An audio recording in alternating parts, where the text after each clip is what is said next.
Amigos televidentes, los recibimos desde la sede de la Organización de Estados Americanos en Washington, D.C.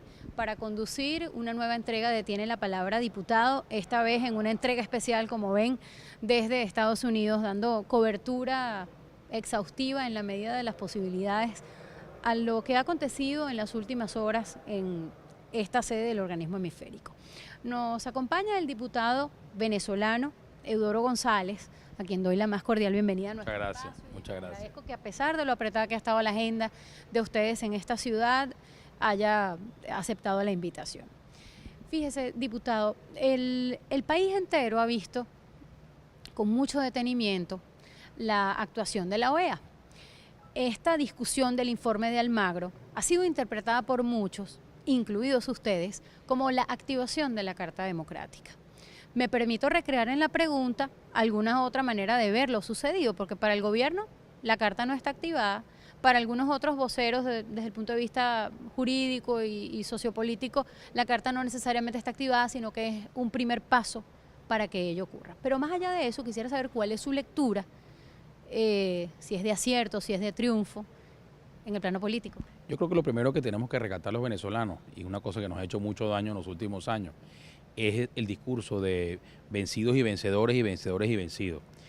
Hoy efectivamente la diplomacia del gobierno venezolano ha salido derrotada en una votación, además propuesta por la canciller Rodríguez, donde lo que se quiso era la no celebración del encuentro de hoy, y eso viene con un guión de algunas últimas horas, con algunas acciones, la reunión con los expresidentes que ellos han buscado para que sean facilitadores de un eventual diálogo cuando, si algún día se produce, serán ellos u otras personas, en fin.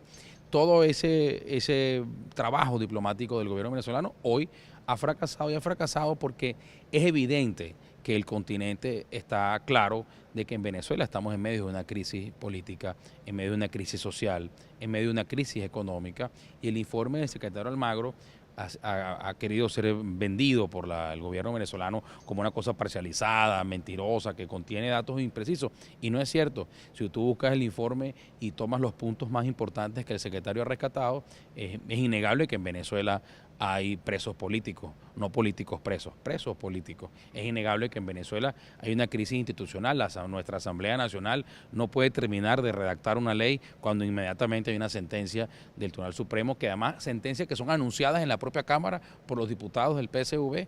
Terminada el debate, inmediatamente advierten ya, bueno, prepárense porque esta ley va a ser inconstitucional. O sea, es decir, hay un ambiente de crisis política que el continente hoy no ha obviado y que ha quedado en evidencia en la sesión de hoy con el apoyo de 20 países, inclusive países que uno le podría sorprender por su relación con Venezuela, pero que han decidido abrir la puerta para que se haga ahora un debate político en el continente sobre las carencias democráticas que tenemos hoy en Venezuela.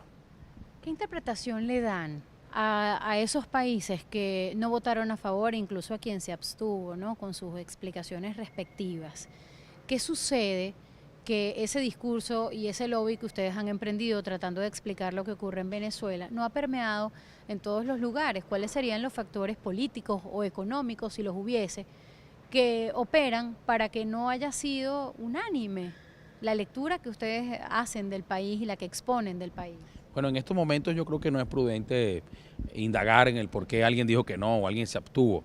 A los que dijeron que no y a los que se abstuvieron, sus razones tendrán. Será nuestro trabajo ir a tocar la puerta y explicarle nuestros argumentos, los argumentos que hemos utilizado con otros 20 países que hoy han decidido apoyar esta apertura de este proceso contenido en el artículo 20 de la Carta Democrática, con la presentación del informe del secretario general de la organización, y que supone el inicio del proceso de la Carta Democrática, y es un tema que es sensible, que es delicado, que no debemos tampoco hacer de él un alarde extraordinario ni nada por el estilo. Más bien tenemos que unirnos los venezolanos de la alternativa democrática y hacerle ver a estos países que hoy no nos han apoyado o que no han apoyado pues la propuesta del secretario general, en el sentido de que exponerles la crisis que tenemos en Venezuela para que se hagan partícipes de este problema y puedan comprender y entender en su justa medida la crisis que estamos viviendo los venezolanos. No es justo que Venezuela, con todos los recursos que hemos tenido en los últimos años, tengamos a las personas haciendo cola, sufriendo, sin luz. En nuestro estado Anzoátegui, por ejemplo, que es el estado por el cual yo soy diputado,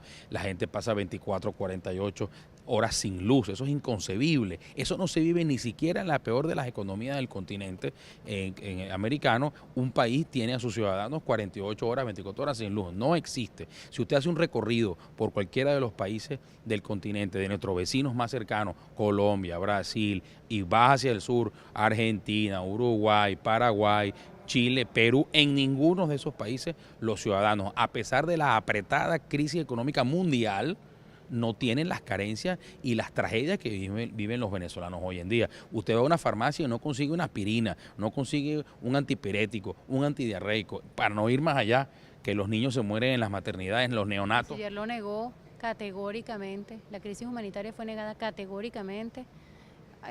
A Telecaribe, la canciller le negó en la rueda de prensa la existencia de una crisis humanitaria en Venezuela. Ese es el trabajo de ella. El trabajo de ella es esconder la realidad. Ha decidido tomar ese camino, que siga por ese camino. Ese camino, por cierto, no le está surtiendo efectos ni le está ganando adeptos en el continente, porque si lo que ella dijera, si lo que ella dijera fuese cierto, o si lo que ella dijera tuviese una credibilidad o una base real, bueno, a lo mejor hoy el continente hubiese dicho y lo hubiesen apoyado, pero no la apoyaron porque tampoco piensen que los gobiernos extranjeros son ciegos. Los gobiernos extranjeros tienen en otros países embajadores, los gobiernos extranjeros tienen en sus países connacionales. Venezuela recibió durante 50 años inmigración de todos los países de Latinoamérica porque fuimos foco, luz y faro de democracia en el continente.